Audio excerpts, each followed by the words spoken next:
E aí, pessoal, eu sou Alexandre Batista, esse é o Costelinha no Sobrecapa, o nosso podcast de toda segunda-feira. A gente está, como sempre, convidando você que está em casa. Se está vendo por vídeo, você também tem a opção de ouvir a gente nas plataformas de streaming, como Deezer, Castbox, iTunes e também no Spotify. Se você não conhece, a gente tem também o site ultimatodobacon.com. Você pode dar uma visitadinha nele. Bem aqui em cima está o link para você conhecer o nosso site. Temos mais matérias, guias, listas e muito mais lá em ultimatodobacon.com, então não deixa de visitar. Se você está ouvindo a gente pelo streaming, saiba que também no YouTube, no Sobrecapa, a gente está com vídeo, então você vai poder conferir também as nossas caras bonitinhas por lá. E para a gente não alongar demais essa apresentação, eu já vou chamar aqui o meu parceiro de todos os podcasts, o mais flamenguista de todos os integrantes do Ultimato do Bacon, senhor Lucas Souza. Salve, Lucas, seja bem-vindo, cara. Grande Alexandre Batista. E aí, cara? Espero que esteja tudo bem com você, com todo mundo que tá ouvindo a gente aí. Hoje é dia daquele tipo de costelinha que você sabe que a gente adora, é dia de conversar com o autor. E, cara, quem tá acompanhando lá o Ultimato do Bacon sabe que um dos assuntos que a gente gosta demais é HQ de terror, né, cara? Então a gente se amarra em falar de HQ de terror e um tema que tem aparecido muito lá é a temática de vampiro. Quem acompanha lá a gente já me viu elogiando essa belezinha aqui. E hoje, Alexandre, a gente vai ter a oportunidade de conversar com o Felipe Melo e com o Juan Cave, que presentearam a gente com essa HQ incrível aqui. Quem não conhece ainda, tem o nosso texto lá no Ultimato do Bacon, vale muito a pena. Hoje a gente vai ouvir direto deles um pouquinho mais dessa ideia. Então queria dar as boas-vindas aí para o Juan, para o Felipe. Opa, pessoal, obrigado aí pelo tempo de vocês. Alexandre e Lucas, um grande prazer. Obrigado por nos terem aqui como convidados. Muito obrigado. O prazer, como sempre, é nosso. E eu já vou deixar a bola na mão do Lucas, porque fazendo as devidas honras, eu conheci a HQ porque o Lucas tomou conhecimento, fez uma matéria, tá aqui também, você pode clicar aqui e ler a matéria que o Lucas fez lá no site. A gente tem também uma lista, né, de melhores histórias de vampiros, ela tá na nossa lista também. Então, o Lucas ficou tão impressionado com a HQ que em 2 minutos eu já estava com a minha aqui também para ler, e não foi à toa que a gente foi atrás de querer conversar com vocês. Então, Lucas, vou deixar na tua mão, você já faça a primeira pergunta, porque você que nos introduziu nesse mundo aí dos vampiros. Pô, maravilha. Não, Alexandre, eu queria até comentar para a galera que está vendo aí o nosso vídeo, que não assistiu ainda, tem uma live que a gente fez direto lá da CCXP, que esse ano que o ano passado foi online, né, em que a gente estava comentando de algumas HQs de terror, e inclusive o sensacional Rodrigo Ramos comentou também dessa HQ, cara. Então é uma HQ sensacional aí. Se a opinião do Lucas não vale muita coisa, do Rodrigo Ramos com certeza vale, e aí fica a nossa dica. Eu queria começar perguntando para o Felipe Melo e para o Juan como é que é trabalhar com um tema como vampiro. A gente sabe que vampiro é um tema já batido, né? Não vou ficar alongando muito. A gente tem uma penca de HQ, a gente tem um monte de filme que fala sobre o tema, e vocês trazem uma HQ que ela é bem diferente, a ambientação dela é diferente, ela é bem diferente em termos de construção. Eu queria ouvir um pouquinho de vocês, como é que foi a concepção dessa ideia. Bem, antes de tudo, uma coisa que é um acaso tremendo é ter aqui o Juan Cave em Portugal. Ele neste momento está em Portugal, ele vive na Argentina, vive em Buenos Aires, e por casualidade acabou por vir aqui parar. Estamos a trabalhar numa coisa que não é uma HQ, mas podemos finalmente falar pessoalmente. E sobre este assunto, que é, nós trabalhamos sempre à distância, então é sempre um privilégio quando podemos trabalhar em alguma coisa pessoalmente. E neste livro nós trabalhamos no layout da banda desenhada pessoalmente, mas vou retroceder um pouco e responder à pergunta de como é que surge a ideia, etc. Como tu disseste bem, Lucas, é muito difícil uma pessoa pensar em algo com uma temática e com um título como Os Vampiros e ser algo original ou novo, porque eu acho que, quer dizer, tudo o que há para dizer sobre vampiros já foi dito de uma forma ou de outra. Então, eu tenho a impressão que nós fomos aí parar pelo seguinte: a dada altura, eu tenho uma grande paixão pelo género terror. Talvez não mais do que por outro tipo de filmes, quer seja musical ou o que seja, ou algo mais autoral, vá, mas o cinema de terror teve um papel muito importante no meu crescimento e acima de tudo eu fui percebendo que há características comuns a vários filmes de terror e era uma estrutura que me interessava decifrar. Como é que funciona a escrita de um guião de género, de terror. E com um trabalho mais ou menos extenso de investigação, eu tentava perceber o que é que junta, o que é que há de comum nas grandes histórias de terror. E percebi mais ou menos que uma característica geral é que se fala sobre um tema, pelo menos nos filmes bons de terror que eu gosto, fala sobre um tema muito mais sério, representado por uma ameaça muito mais concreta. E nesse sentido, depois de descobrir como é que funcionava esta fórmula, comecei a tentar escrever um guião de terror convencional, mas quis dar-lhe um contexto mais próximo, que é o contexto da guerra colonial, que foi uma guerra que aconteceu porque nós vivemos em ditadura durante 40 anos em Portugal. E a ditadura queria manter as colónias portuguesas, que eram Moçambique, Angola, Cabo Verde, então, o que se passava era que, essencialmente, estas colónias queriam independentizar-se e o governo português queria mantê-las. E gerou-se um conflito muito violento. Na verdade, um conflito que, obviamente, eu tenho e as pessoas com o mínimo de sensibilidade e inteligência tomam, obviamente, o partido dos países africanos que queriam independência, mas que há um facto que é inegável, é que foi duríssimo para os soldados portugueses, porque eram jovens que tinham 18, 19 anos, que eram enviados para a África, acabados de sair de uma terra minúscula em Portugal. Então, durante o processo de escrita, eu tive a oportunidade de conversar com pessoas dos dois lados da guerra e, de alguma forma, centrar muito mais nas histórias humanas e esta representação do vampiro ser mais ou menos quem o grande marionetista, a pessoa que está a orquestrar todo este cenário de guerra.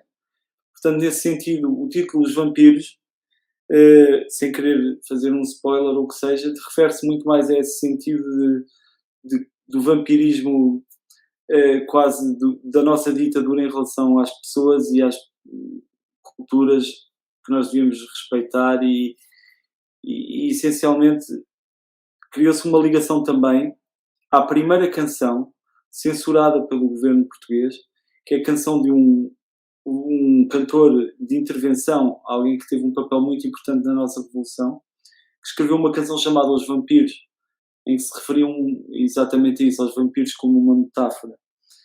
E a dada altura, na escrita do guião, a canção teve um papel muito importante e a metáfora é a mesma. O livro é uma espécie de versão dessa canção.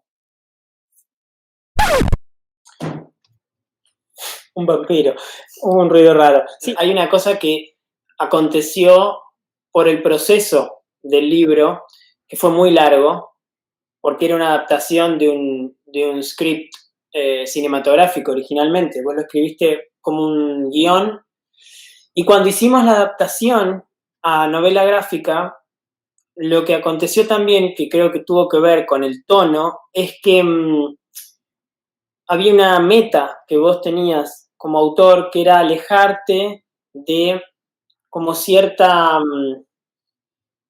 cuestión literal. Literal digo, no de lo literario, sino de lo obvio, como que a veces lo peligroso del cine de terror más género B es que es muy lineal, es como los factos son concretos, va pasando esto y no hay más doble lectura. Entonces hubo un trabajo que fuimos haciendo en la adaptación, en el layout, en relación a algo parecido que tiene la canción, algo parecido que tiene Los Vampiros, que es que tiene muchos niveles de análisis, está escrito en diferentes niveles de análisis y un poco nuestro intento en la banda diseñada fue la novela gráfica fue eso, que tenga diferentes niveles de análisis. Sim, porque em última análise a proposta inicial era fazer uma história de terror bastante muito mais linear, como o Juan disse, uma coisa que muito mais facilmente cairia dentro de uma coisa de série B. E que nós tínhamos vindo de uma série de livros que eram um tributo claro a filmes de série B dos anos 80. Então, neste livro aqui, eu creio que ganhámos um bocadinho a responsabilidade num momento em que falei com vários combatentes, pessoas que estiveram aí, e que eu senti que se estivéssemos a contar uma história muito mais linear, de terror, passada naquele cenário, seria muito redutor, porque as conversas que eles tiveram comigo foram tão boas que eu punha o gravador e muitas delas bastava transcrevê-las para o livro. Há uma conversa que uma das personagens tem, que está num cenário em que, por causa de um terreno minado, começam a explodir vacas pelo ar, havia sangue por todo lado. Esta história aqui é tão boa e tão cinematográfica que eu tenho a impressão que só a realidade é que conseguiria escrever isto. É demasiado boa para ser escrita. Então foi assim esse processo que levou talvez a essa leitura do que o Juan estava a falar. A BD, então, teve origem como um roteiro de cinema, né? E eu acho que é uma qualidade que a gente, como o Juan falou, tem muitas cenas que a gente percebe que tem realmente essa preocupação. Daria muito, muito tranquilamente para ser adaptada para um filme, porque ela tem uma qualidade que é cinematográfica. Então, a minha pergunta iria justamente para o Juan, para saber, em termos dos desenhos, né, as suas inspirações, porque é um desenho muito diferente, por exemplo, de Dog Mendonça, que é um traço mais estilizado e uma coisa mais cartunesca, e os vampiros não, tem uma qualidade gráfica muito mais realista e com uma qualidade bem diferente. Você buscou alguma referência em cenários reais, Juan? Tem um dos personagens que, para mim, lembra muito a Tommy Lee Jones. Não sei se é só uma impressão minha ou não. Mira, con Philip fuimos a lo largo de estos casi 15 años que trabajamos en parcería, fuimos encontrando un método de trabajo que un poco lo inventamos nosotros para entendernos.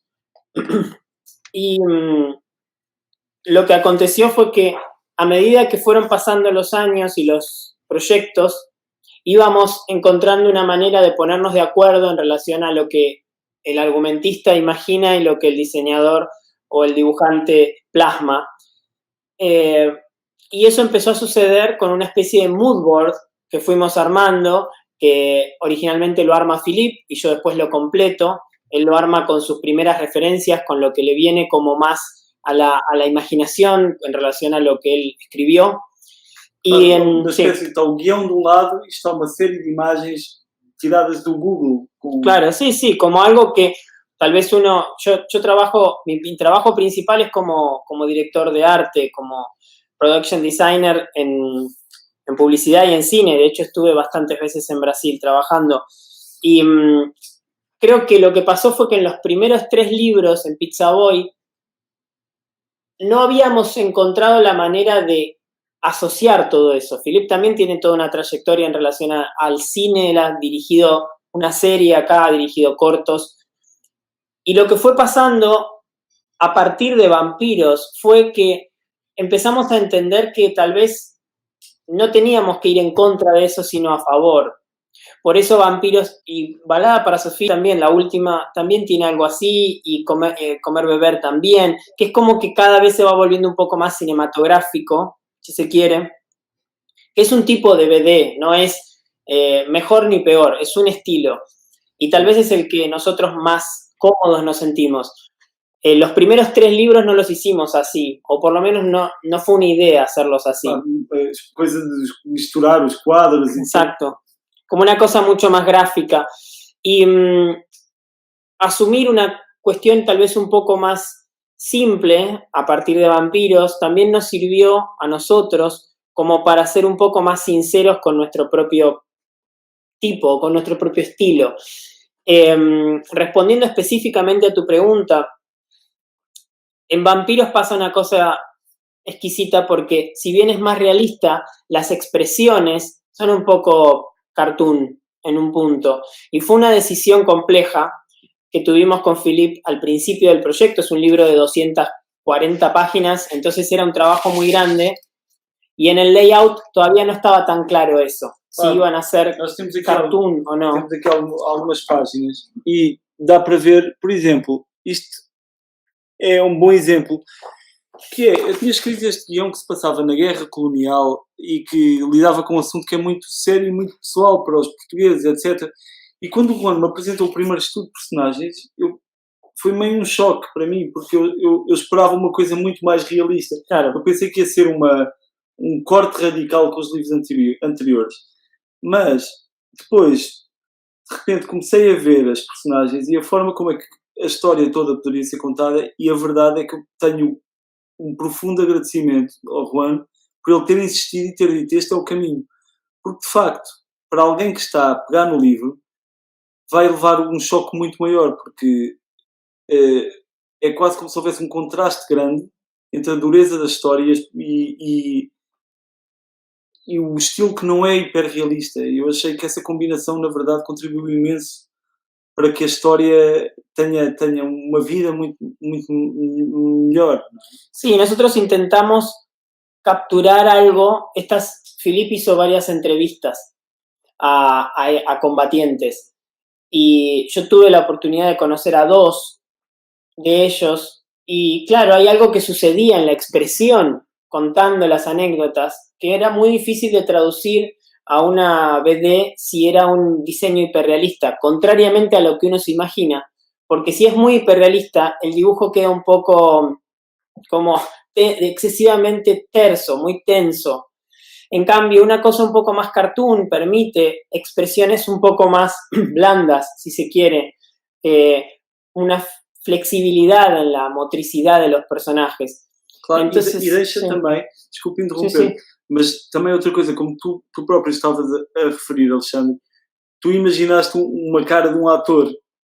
Eu tinha algumas referências de alguns atores que eu disse especificamente ao Juan. Nenhum deles era o Tommy Lee Jones. No, Ora, pero era algo que era parecido. Este estilo, sim, é verdade, mas este estilo permite também que a pessoa complete uma série de traços que num contexto más hiperrealista. Exacto, sí, si es más hiperrealista, es esa la cara, no es parecido a, la cara sería exactamente la que uno está viendo, y un poco lo que queríamos acá era evocar determinados patrones o determinados perfiles posibles en esa especie de pelotón o de célula de militares, porque de hecho tienen personalidades muy diferentes entre sí y responden un poco a patrones de conduta bastante comunes. Os arquétipos? Arquetipos, claro. Exactamente, sim. Alexandre, eu queria fazer uma pergunta, foi algo acho que a gente debateu bastante quando a gente parou para falar sobre terror, e aí eu queria ouvir um pouquinho da opinião do Felipe e do Juan.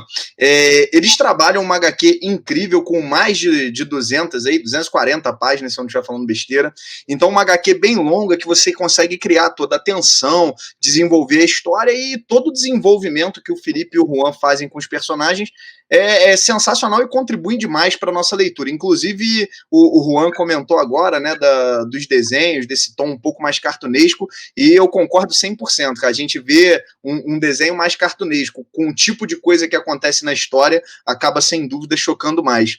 Eu queria ouvir um pouquinho de vocês, o que vocês percebem desde o começo do terror, né, lá nos antigos contos que a gente tinha de 8, 10 páginas, o que vocês percebem de diferença para uma HQ como essa que vocês fizeram? Né, onde você tem muito mais páginas, onde você tem uma profundidade maior. Então, como é que vocês pensaram nessa ambientação e como é que vocês entendem que isso encaixa no terror hoje? Quero só complementar a pergunta do Lucas, porque eu acho que, na minha sensação, tem muito também de como o próprio Felipe comentou, do terror cinematográfico, né, de Jorge Romero, das origens do terror mais... que tem as camadas, como o Juan colocou, né, camadas de interpretação. Então, só complementando, além dos quadrinhos de terror que o Lucas perguntou, colocar também esse viés cinematográfico. Ok. Uau.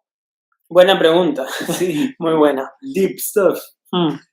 Bem, a primeira coisa que eu acho que é um bocadinho à parte, e não quero fugir à pergunta, mas é não imaginam a alegria profunda que nos estão a dar, porque nós começámos muito pequeno. Nós temos, como vocês sabem, não há um mercado de HQs em Portugal que permita, por exemplo, que alguém viva de HQ. É muito difícil. Então, nós estamos a falar convosco e sabemos que o nosso livro chegou e estamos a conhecer, e é mesmo comovente. Eu sei que estas coisas se dizem assim normalmente da boca No, para pero es fora. 100% verdad, sí. É incrível para nós saber que de repente atravessámos este gigante oceano e chegámos aí, e já fizemos, graças a este livro, aos vampiros, fizemos bons amigos aí no Brasil. E aqui há uns tempos eu trabalho em música e viajei para o Brasil para um concerto e tive a oportunidade de conhecer o Sidney Guzmán e de estar na loja Monstra em São Paulo, e foi incrível. Quer dizer, de repente vêm pessoas para falar connosco sobre o nosso livro. Isso é uma loucura e é um privilégio e é uma maravilha, e eu agradeço-vos também, porque através de vocês estamos a chegar a novas pessoas. Alguém vai ver isto e se calhar alguém vai pegar no nosso livro. Portanto, mesmo muito obrigado antes de tudo. Agora, isto tudo para fugir à tua pergunta, que é difícil. Eu acho que no fundo estás a falar de terror e do que nos apaixona no terror e da questão de fazer uma coisa de grande formato. Não é? Eu vou responder de uma forma muito curta, que é cada dia para mim seria mais difícil, sinto que é mais difícil escrever uma história de terror, porque se calhar quando eu era mais criança eu teria muito mais medo de coisas que eu sei hoje em dia que de forma alguma existem. Digo, eu tinha medo de uma série de coisas que à medida que vou crescendo deixo de ter medo, e isso deixa-me muito triste. Eu penso sempre naquela coisa que é, nós quando éramos miúdos brincávamos com bonecos, não é? No Star Wars estávamos ali a fazer os nossos enquadramentos, houve um dia que foi a última vez que brincámos com bonecos. Eu não me lembro desse dia, tu também não te lembras? No. Isso para mim é incrível, porque houve um momento em que nós acreditávamos que aquilo... Sí. E a mesma coisa com histórias de medo. Eu lembro-me de ter medo dos Gremlins, ter medo quando vi o Ghostbusters original, tinha medo. Então isso era o que me metia medo, e é o que me meteu medo durante muitos anos. Os zombies sempre me meteram medo. Por isso é que eu tinha aquele fascínio pelo Jorge Romero e pelos filmes dele. Acho que cada dia é mais difícil para mim ter medo de alguma coisa que não seja uma coisa real.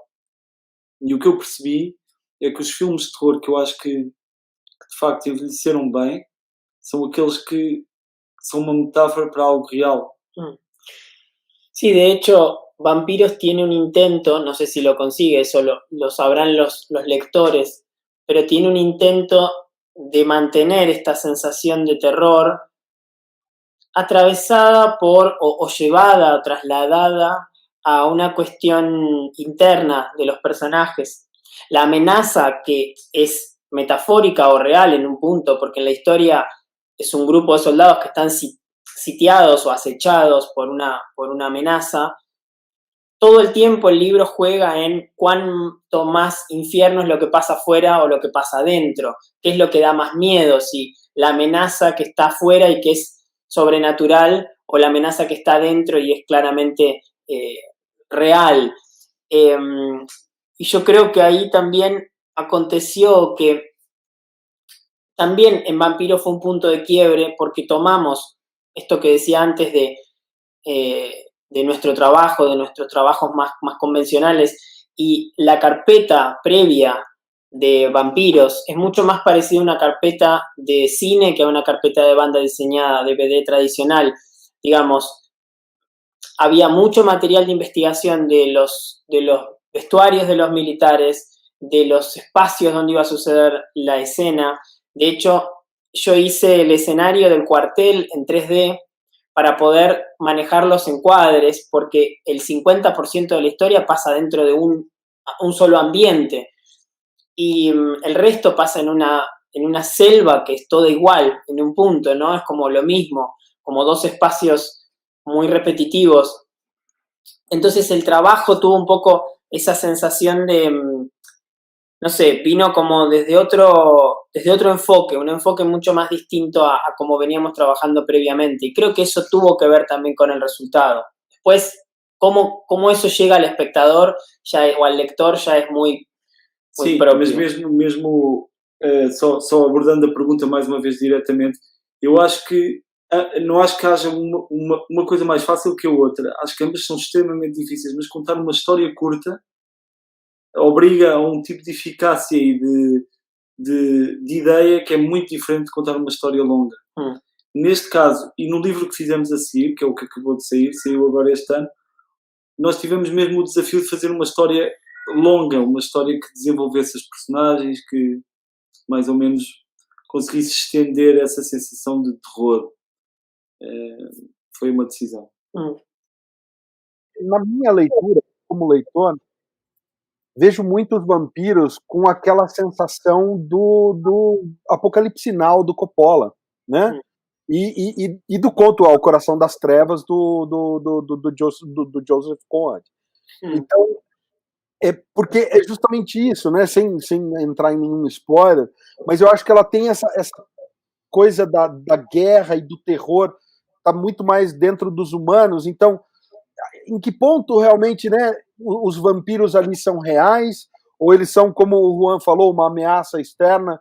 Enfim, não quero dar nenhum spoiler da HQ, mas me lembrou muito aquela conclusão do Apocalipse Now e do Ao Coração das Trevas, que o horror é aquele horror, e como o Felipe comentou, né, é a coisa real, é a metáfora pro real e pro descalabros que se cometem numa guerra. Então, eu acho que é, de fato, uma HQ que ela tem uma camada que alguém... E daí, falando para os leitores que estão ouvindo a gente ou assistindo a gente em casa, se você tem um pouco menos idade, você vai ler aquilo como uma história de terror mais direta, mas eu acho que ela cerca um grande nicho de idades, porque ela fala direto com os leitores mais adultos, justamente com esse medo mais profundo da violência e dos absurdos que se cometem numa guerra. Então, mais uma vez, acho que é realmente um desafio, respondendo ao Juan,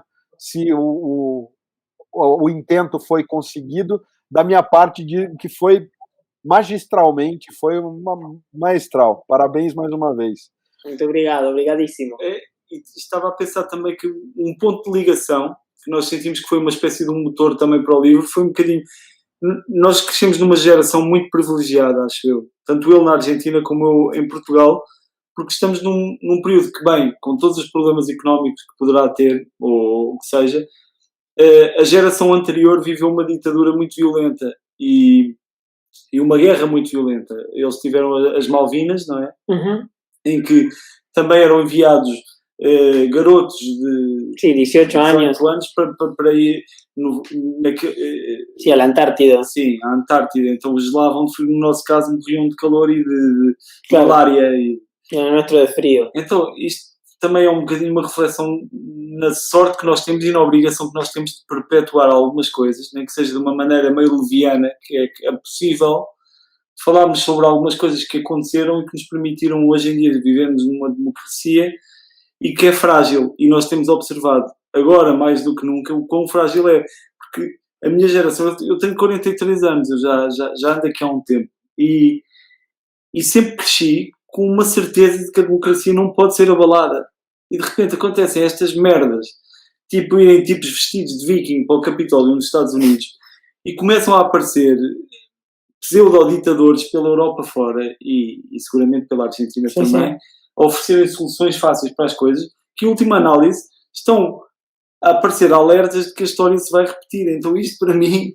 é a coisa mais assustadora que há. Quer dizer, se vamos falar de terror, para mim o que se passa a nível de política internacional e da influência tremenda e horrível que tem tido estes pseudo-ditadores para mí el común.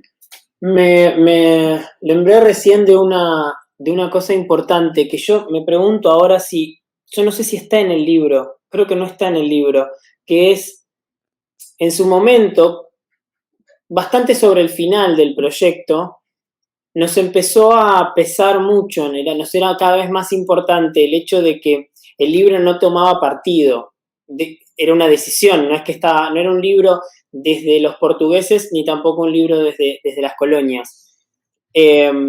Entonces, lo que pasó es que obviamente teníamos la posibilidad de Philippe, sobre todo, de entrevistar más portugueses que personas de África. Entonces, hubo un punto que no fue para nada menor, es que Philippe hizo una vuelta muy compleja para dar con la hija de Amílcar Cabral. Foi o representante máximo da independentização Sí, es como das colónias. el ícono, ¿no? de la independencia de las colonias. Pensador e filósofo muito importante. Exato. Entonces, a su momento, Philippe dio con el contacto de su hija y faltaba muy poco para terminar el libro, pero era condicionante y ambos decíamos, bueno, lo que vuelva de la lectura de esta mujer puede llegar a mudar cosas muy importantes del libro porque no queríamos ir en contra de su recepción. Si ella leía el libro y decía, che, esto está mal, o esto suena mal, o esto no era así, nosotros lo estábamos tomando realmente como un desafío y fue una carta complicada de jugar porque yo creo que de las 238, 40 páginas que tiene, debíamos tener 235 terminadas. Estábamos muy en el final y ella no daba respuesta hasta que llegó una respuesta muy conciliadora y muy respetuosa respecto al punto de vista del libro. Yo no sé si eso está en el libro, ¿no? Okay. Esa información consta en el libro, no, es un tema interno. É uma coisa interna, mas há uma coisa que tu não estás a contar que é a melhor de todas. ¿Qué? É que na carta dela, nós estávamos à espera que ela dissesse, ouçam, vocês ideologicamente estão todos lixados, abortem já isto. Não. Mas não, ela disse, o livro está muito bom, mas tem a indicar que não havia lâmpadas fluorescentes. Sí, obvio, y los tuvimos que cambiar. Que parece uma observação incrível. Então, lá estivemos nós a mudar. Nós, quer dizer, eu não desenho nada, portanto eu não mudei nada. Eu digo, muda. No, yo mudé algunas y también Santiago. Claro, el colorista de Pizza Boy hizo el trabajo de mudar esas lámparas porque son muchísimas en el libro. Claro, mas então, nós até nisso respeitámos a senhora. Ela queria lâmpadas diferentes e nós pusemos lâmpadas diferentes. Eran como 60 cuadros que tenían otras lámparas. Este tipo de lámparas que están aquí son reemplazos. Esas lámparas eran lámparas fluorescentes en el diseño original. Pronto. Que baita trabalho, gente. Que trabalheira. Para correção histórica, né? Mas pelo menos tá correto. Muito bom, muito bom. Eu acho, sinceramente, que reflete, eu acho que esse tipo de cuidado reflete no resultado final, né? A gente realmente sente, e de novo, sem querer dar spoiler, mas tem um momento em que os dois lados têm aquela cena, né? E é justamente isso, a gente vê que os dois lados têm toda essa questão equilibrada, e é muito importante, porque, de novo, né, estamos vivendo uma situação, um maluco dizendo que é um xamã do Parque Yellowstone, invadindo o Capitólio americano, e a gente fica nessa de falar, por outro lado, o que levou essa pessoa a ter esse tipo de convicção, né? O quanto ela não foi trabalhada e levada por todas as polarizações a ter uma... Então, é muito triste, porque a gente percebe isso. Quem são, de fato, as pessoas que estão manipulando tudo isso e lucrando alguma coisa, porque o povo, seja de um lado ou de outro, eles, na verdade, estão sendo manipulados e levados a esse choque. Eu quero aproveitar que a gente, né, falou bastante dos vampiros e voltar daí para falar do Dog Mendonça e Pizza Boy, que eu acho que tem uma outra, né, daí ele traz essa coisa da aventura, né, tem a tipografia lembra muito Indiana Jones, tem aquela coisa, Aventureiros do Bairro Proibido, né, não sei, o Big Trouble in Little China. Eu comecei a ler a HQ, eu falei, caramba, parece uma continuação do filme com Kurt Russell, porque ele tem aquela sensação que quando eu tenho 40, né, o Felipe falou que está com 43, eu tenho 40, então a gente via esses filmes, né, nas matinês em casa ou nos cinemas, e falava, era empolgante, e Dog Mendonça e Pizza Boy tem essa empolgação, tem essa coisa de você estar, de repente, o ambiente urbano que eles estão, é um pano de fundo, você cruza uma porta e você abre um mundo maravilhoso de lobisomens e gremlins e goblins e cabeças decepadas. Então, queria que vocês falassem um pouco mais, embora esteja o texto falando que é uma grande homenagem ao John Landis e esse tipo de filme, mas eu queria saber como que nasceu esse projeto e saber um pouco mais, porque é delicioso, eu achei divertidíssimo. Olha, o que eu te posso dizer é de facto incrível, porque é isso, é o poder das histórias, é esse. É de repente, nós crescemos a ver uma história que imediatamente cria uma relação de cumplicidade e de amizade com alguém que a viu. E é isso. As histórias, até estas letras que tu estás a dizer, é uma mistura de vários filmes. Exatamente, o Big Trouble in Little China, o Indiana Jones, Volver ao Futuro. Regresso ao Futuro, claro. Portanto, o ponto de partida para isto era exatamente esse, era contar uma história como aquelas que nós gostávamos quando éramos miúdos. Essencialmente foi esse o ponto de partida. Prestar uma gigante homenagem àquelas histórias universais. E claro, que isto funciona com aquela estrutura clássica da viagem do herói, da pessoa normal que se confronta com o sobrenatural, que é comum a todos esses filmes. Me intriga mucho porque en Portugal se editaron 4 volúmenes y en Estados Unidos también, pero tengo entendido que en Brasil solo el primero. Sí. Entonces, es como que la historia, para mí, en mi cabeza, de Doc Mendoza, es toda la curva. Me cuesta pensar en la percepción de un solo libro. Sí, sobre todo porque, siendo muy sincero, por lo menos como dibujante o como diseñador, este libro le tengo mucho aprecio porque fue el primero que hicimos, pero también me da mucha vergüenza, porque tiene muchas cosas que hoy no haría de la misma forma y que fue muy choqueante ver por primera vez el libro en ese sentido.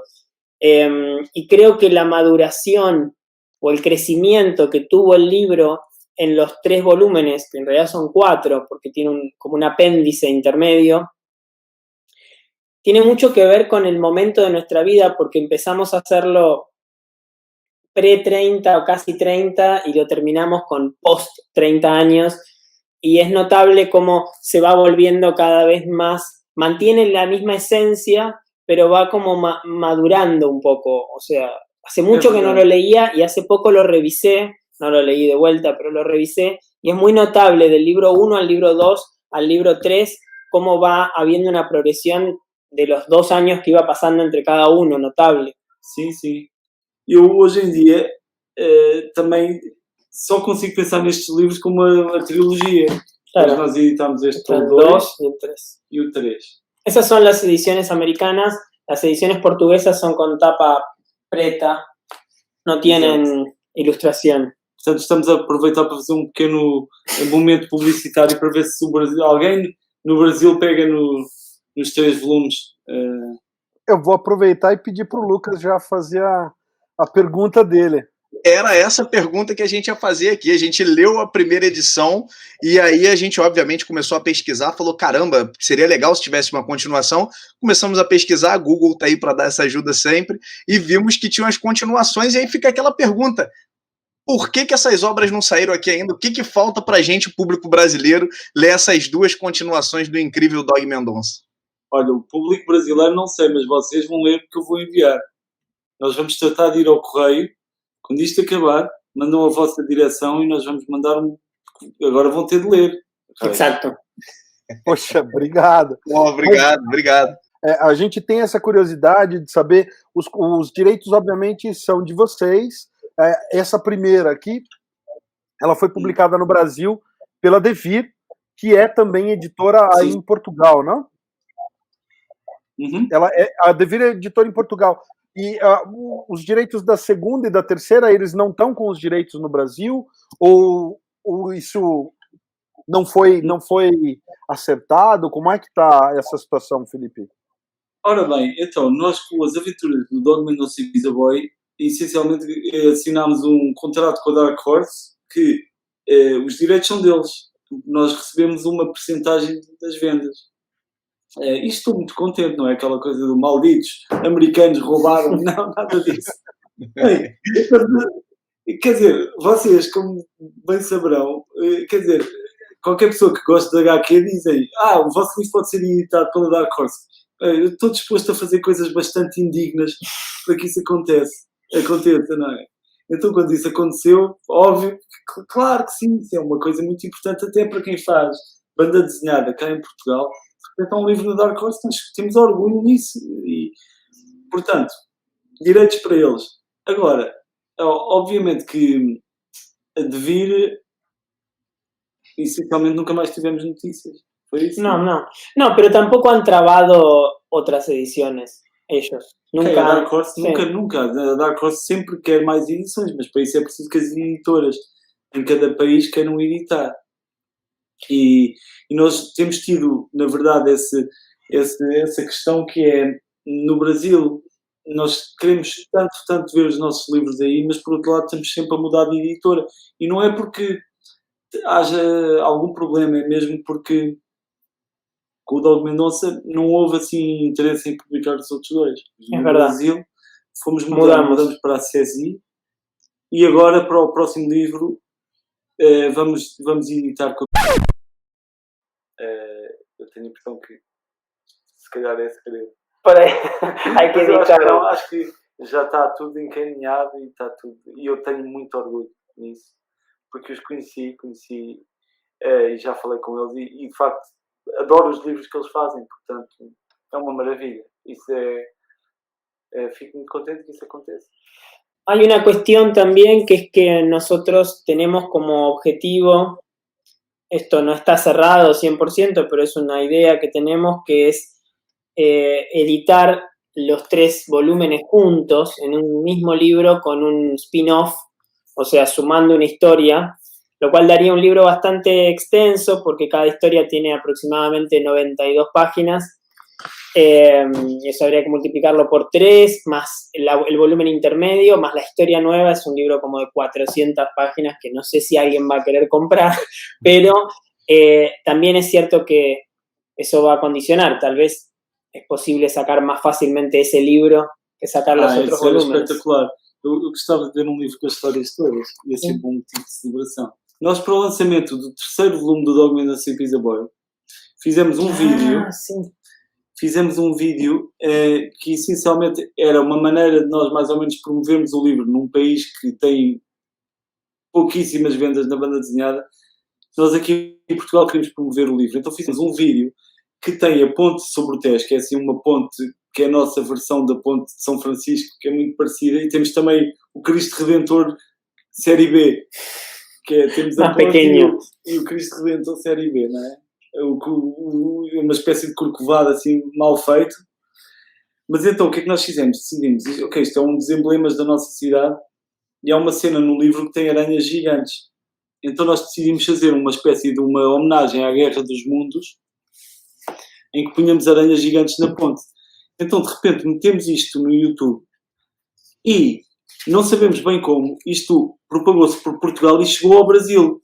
Então de repente começaram a partilhar os vídeos naqueles sites assim de notícias meio sensacionalistas e começámos a olhar para o telefone e estávamos a ter tipo 100 mil views por hora. Por hora, sim. Isto chegou tipo... En 2 días llegó a 2 millones de views, que en esa época 2 millones era mucho. Tipo, uma loucura. Então, portanto, nesse aspecto, o Brasil contribuiu imenso para que criássemos esta nossa... Podemos dejar el link tal vez después acá porque es simpático de ver el video. Es corto, aparte, dura 40 segundos. Mas fizeram com que o nosso tributo à Guerra dos Mundos fosse assim muito mais...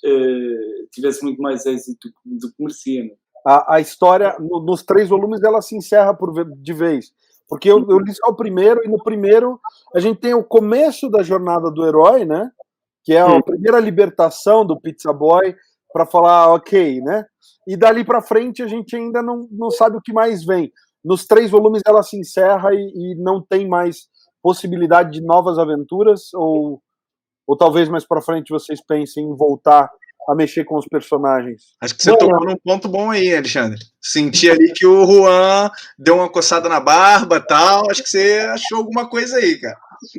Bueno, acontece que esto que hablábamos recién es una posibilidad que, ante la posibilidad de hacer historias completas con los 4 volúmenes juntos, agreguemos una historia más que sería un spin-off de uno de los personajes. Creo que la historia está pensada un poco como una trilogía y tiene un cierre muy contundente y muy armado, está muy construido el final de la historia. Creo que es lo que estoy más orgulloso de todo el proyecto de Pizza Boy, que el final es como un final interesante. Con lo cual, fuera de spin-off, no me imagino hacer otra cosa con los mismos. Sin embargo, hay un dato también exquisito que tiene este proyecto, que es que mucho tiempo después, en Argentina, Santiago Villa, que es el colorista del proyecto y un gran amigo nuestro, lideró una idea que había sido originalmente mía en un momento estaba trabajando yo en una película de animación, trabajé mucho tiempo ahí y ficaba muy aburrido en un punto y empecé a pensar y dije, ¿qué podemos hacer? Y dije, hagamos un videojuego de Pizza Boy tipo aventura gráfica. El proyecto quedó como trabado por años y en un momento,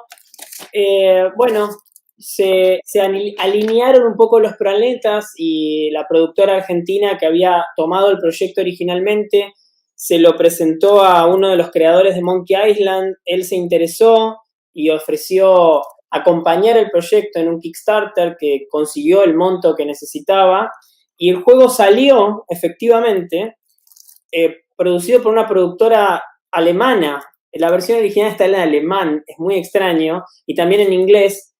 El juego existe en internet, es muy extraño, yo no lo tengo, de hecho casi que perdimos derechos, este proyecto tiene cosas muy exquisitas, casi que perdimos derechos del proyecto por un problema interno que existió, que no viene al caso y no tuvo que ver con nosotros, y es como un ovni. Sí, es un ovni, exactamente, y de hecho es muy extraño porque si uno pesquisa cosas sobre Doc Mendoza, aparecen muchas cosas sobre el juego, que es algo de lo cual casi no tenemos. A ver, hicimos la parte gráfica, sí, yo contribuí mucho con Santiago en el diseño de personajes, los fondos, la animación se hizo en Argentina, el guión estuvo hecho por unos guionistas argentinos y la supervisión de Philippe, pero no es un proyecto nuestro. Y después la productora un poco que también lo perdió y quedó como en un limbo, y acontece que hay como... Não, mas há uma coisa que foi boa. Walkthroughs en internet Sim, hablando del juego. E é muito bom, porque quando nós fizemos o livro, era uma coisa pequenina e nossa, e de repente eu estou a jogar um jogo computador, estou aqui a fazer uma aventura gráfica e eles estão ali. Foi aí que eu senti, ok, estas pessoas já ganharon vida propia. Fue un momento muy mágico. Muy extraño. Y de hecho, una cosa que es muy extraña también, es que es un proyecto muy chico que prácticamente no dio ganancia, prácticamente dio mucho trabajo el proyecto entero de Pizza Boy. Y sin embargo, la inversión del juego de los alemanes para que el juego esté doblado con actores y todo, era como de $150,000, un número ridículo para este. Sí, porque el Kickstarter consiguió $30,000, pero la empresa alemana, por eso nunca hizo el break-even, porque la empresa alemana para financiar todo gastó como $70,000, $80,000 más. Es una cosa como... Nós fazíamos, era tipo armávamos a nossa própria pizza. Exacto. Y todo eso sucedió como un ovni, como algo en paralelo a nosotros, que sí. Ni siquiera la productora argentina tuvo ganancias concretas de eso, porque como ya digo, hubo un problema como medio legal ahí. Entonces, es un ovni que está aí, dando vueltas. Sabiam isso, que é saber quantas pessoas pegaram naqueles personagens e escreveram diálogos e de repente aquilo, ok, esta pessoa diria isto, portanto já ganha. Foi incrível. Mas me parece, entrando só nessa questão, apesar do jogo ser tão, né, fora, né, um ovni, como vocês colocam, a primeira coisa, terminando de ler o Doc Mendoza e Pizza Boy, eu já imaginei isso como uma animação, por exemplo. Me lembra muito, por exemplo, os desenhos animados das Tartarugas Ninja, né, em termos de você tem aquela dinâmica de aventura, e eu voltaria, né, pensando, eu criança lá atrás, eu voltaria para assistir um episódio novo de Doc Mendoza e Pizza Boy todo dia, porque realmente tem histórias que encaixariam ali. Então, fantástica essa história do jogo, achei fantástica. Uma coisa que eu adorava, na verdade, era que alguém pegasse nestas histórias, não é? Claro. Estava muito que a dada altura alguém pegasse. Sí, creo que nunca tuvimos la energía nosotros como para cargarnos un proyecto así encima, pero es verdad que es un proyecto que da para muchas cosas porque abrió los personajes. Ustedes leyeron solo el 1, pero cuando van leyendo el resto de los volúmenes van ganando mucha profundidad y mucha como complejidad. Claro, no Pizza Boy 3 ele já está a perder cabelo, coitadinho. Claro. Já está, tem filhos e não quer ir para aventuras. Eu, por acaso, queria que ele fosse ainda mais calvo, mas tu não deixaste. O Dog está todo frio. Tipo Lebowski, estás a ver? Muito bom. Muito bom. Sim, eles já como equipa, quer dizer, continuam com aquela dinâmica, mas já estão velhos, já não têm muita paciência. Então é quase...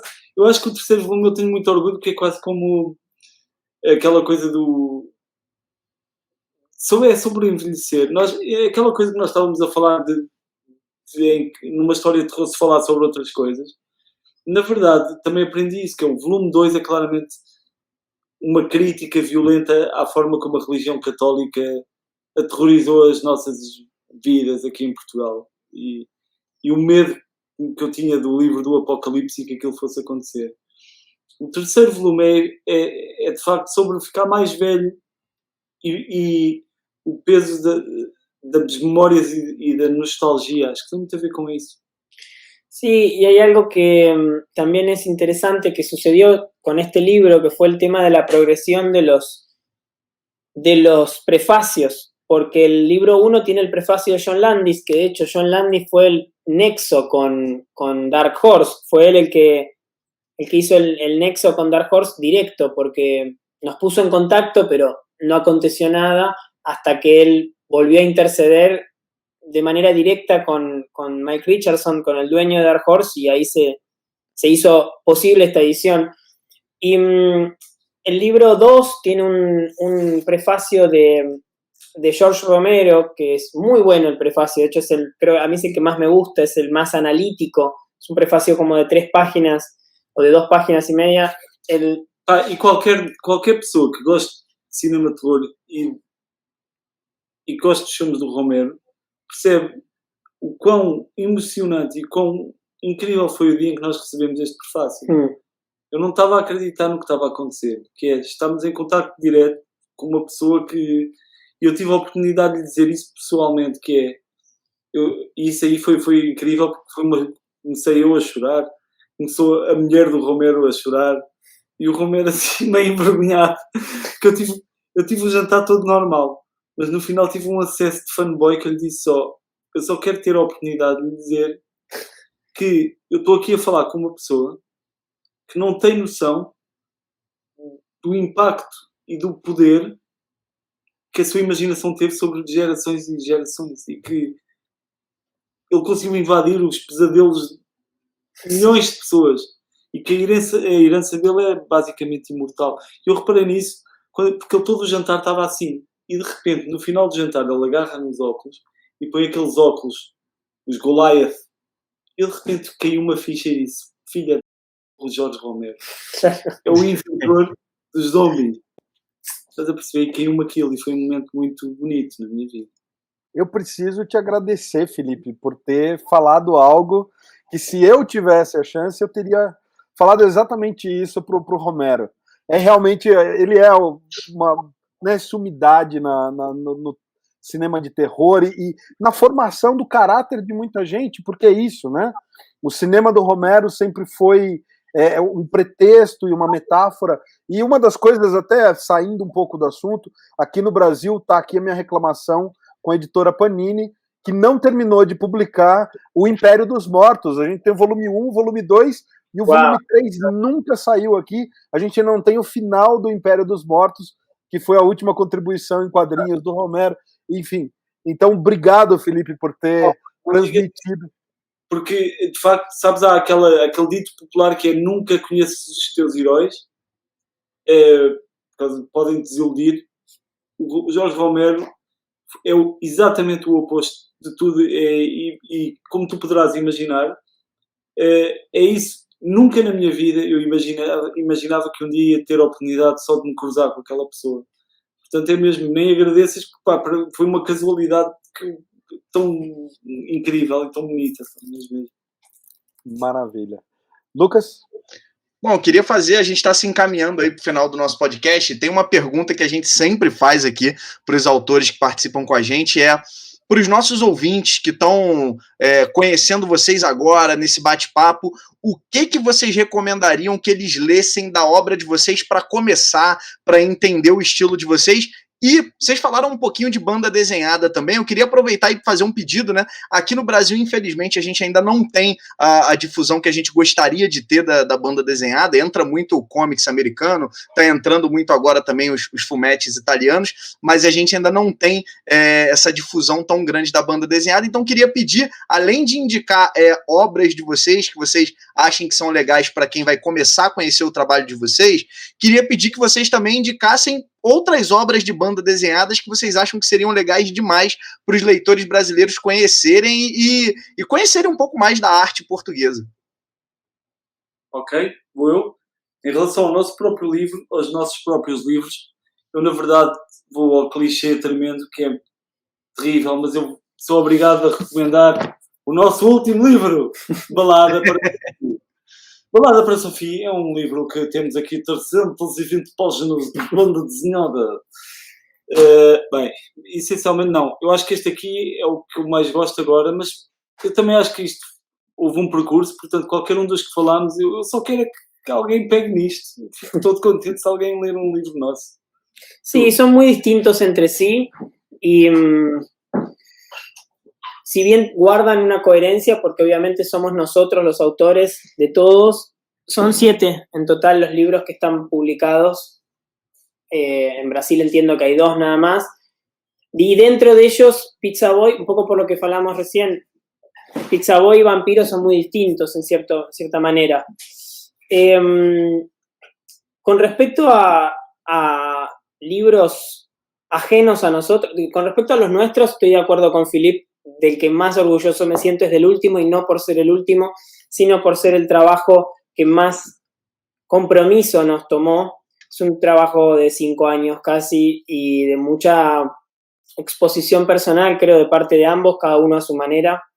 Y es un libro del cual por primera vez en mi corta carrera como diseñador de banda diseñada me siento como con ganas de compartirlo, de compartirlo con personas, porque siento que hay algo ahí interesante.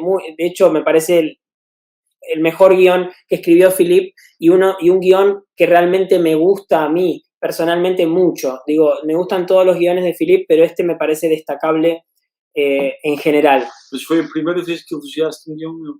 Bueno, lamento que haya sido así.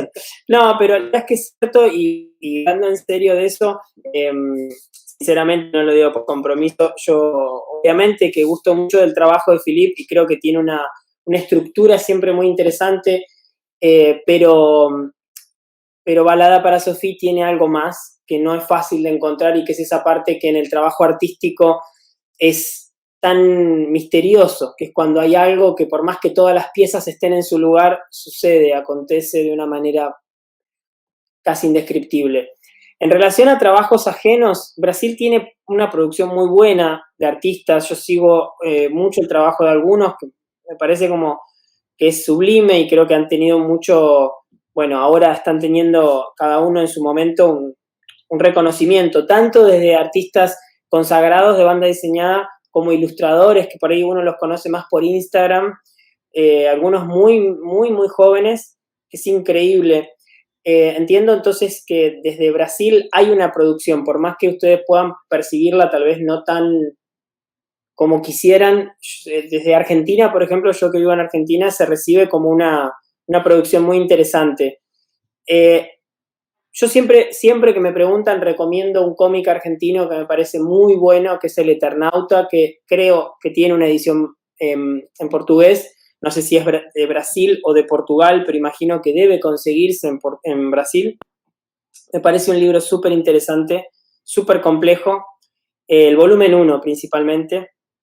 Creo que es como... Y un libro que yo siempre recomiendo es Maus. Es un libro que a mí me interpeló mucho cuando lo leí, que creo que pocas veces me pasó lo que me pasó cuando leí ese libro en su momento.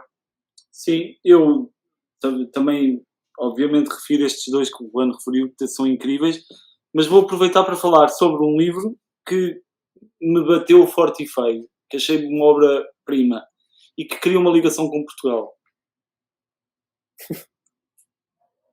Lorenzo Mutarella.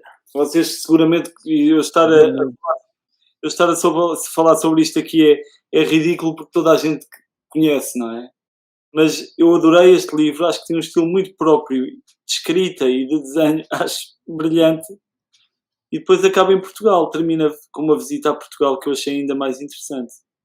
Mas eu tenho uma grande admiração por este autor, tenho assim uma espécie de fascínio porque eu não o conheço, não é? Então só conheço o trabalho dele e isto divertiu-me muito a ler este livro.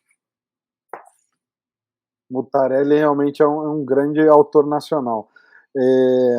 Ótimas dicas, Maus está na minha lista de realmente uma das melhores HQs da vida, assim, é realmente impecável.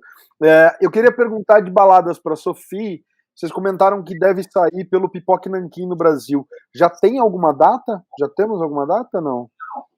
Nós vamos editar dia 8 de setembro pela Top Shelf, que é também assim foi uma grande notícia que nós tivemos e que nos deixou muito otimistas neste ano horrível, que foi 2020.